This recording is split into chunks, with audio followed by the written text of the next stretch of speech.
Hi, everyone. Hope you're all doing well. And today's topic, and what I actually wanted to talk about, is about energy management.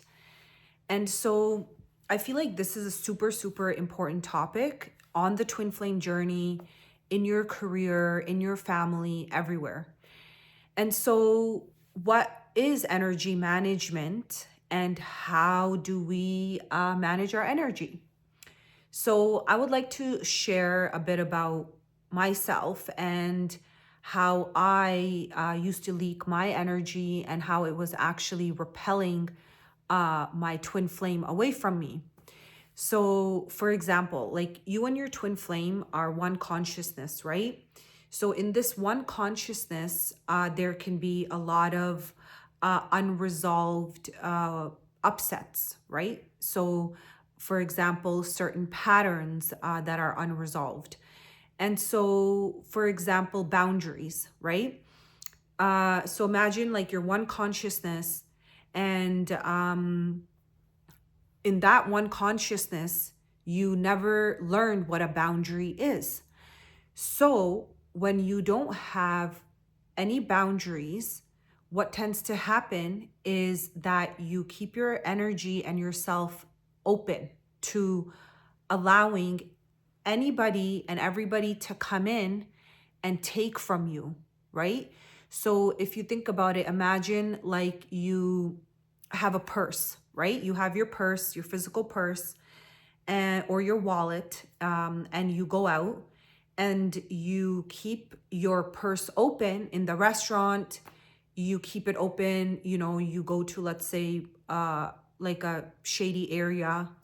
And so chances are that if you have it open and you don't close your purse or your wallet for, let's say, a week, 2 weeks, chances are eventually somebody will take your money or your ID, your belongings, right? Because eventually somebody is going to come along that, is an energy vampire. And then they're just going to take it out of your wallet, take it out of your purse. So think of your energy, which is, even though you can't, like, it's not tangible like a purse or a wallet, or tangible like money. However, it is still a very important part of you. And so imagine when you have no boundaries, okay? So boundaries means energetic first, right? Boundaries are very different than walls.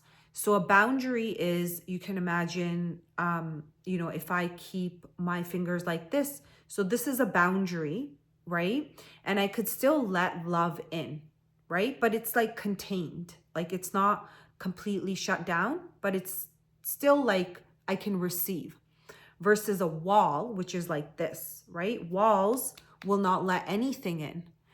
So boundaries is necessary for energy management. And boundaries still allow us to receive because we give and we receive, right? So in your one consciousness, if there is no concept of boundaries, and this stems a lot from, let's say, how you were as a child in your family, right? So for example, for me, I didn't know that I could say no.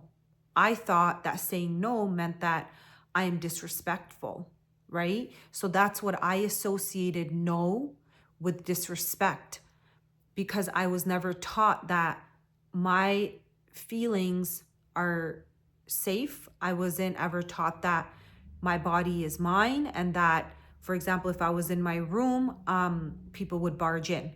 That's an invasion of a boundary. So when you never learned that as a child, you carry these patterns forward into every single aspect of your life, your workplace, your friendships, your twin flame, your, anything that you're doing.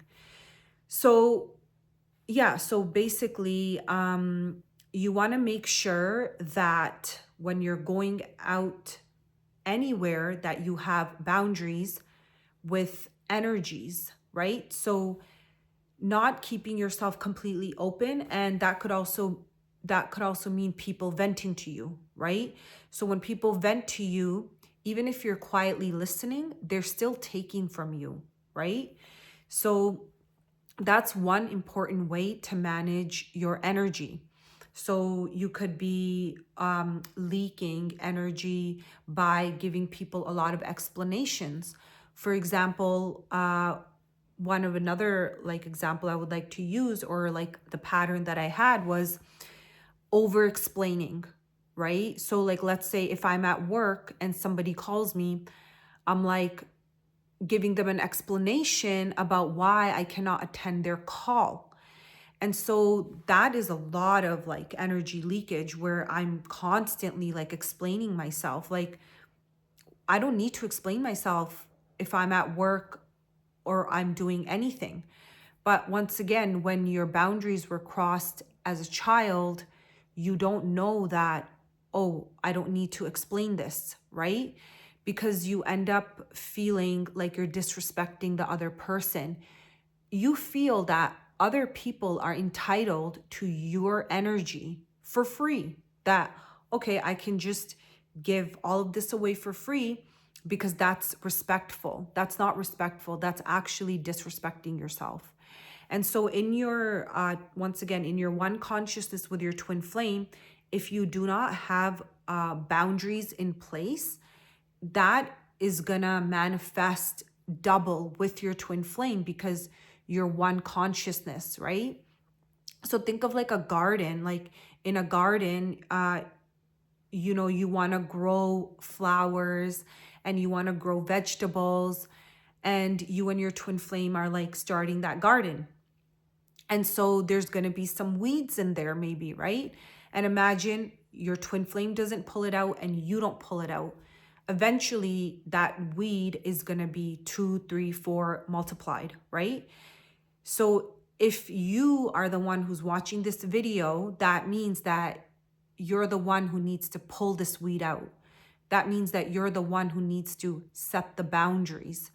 So what twin flames or people sometimes tend to do is, and I myself have done this, is when I see, oh, my twin flame is not setting boundaries, with his family, I used to actually end up projecting more onto him. But I wasn't looking at myself. I was like, hey, where am I still leaking energy? Where am I still leaking boundaries? So when you start to heal that, so to say, pull the weed out, what happens is your one consciousness experiences the full healing.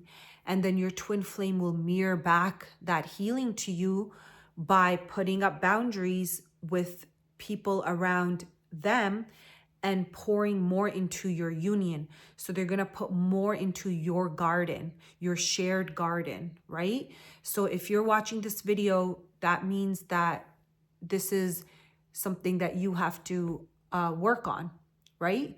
Because you share one garden, and you pulling out the weed for both of you is going to help the entire garden become a beautiful garden of flowers. Thank you.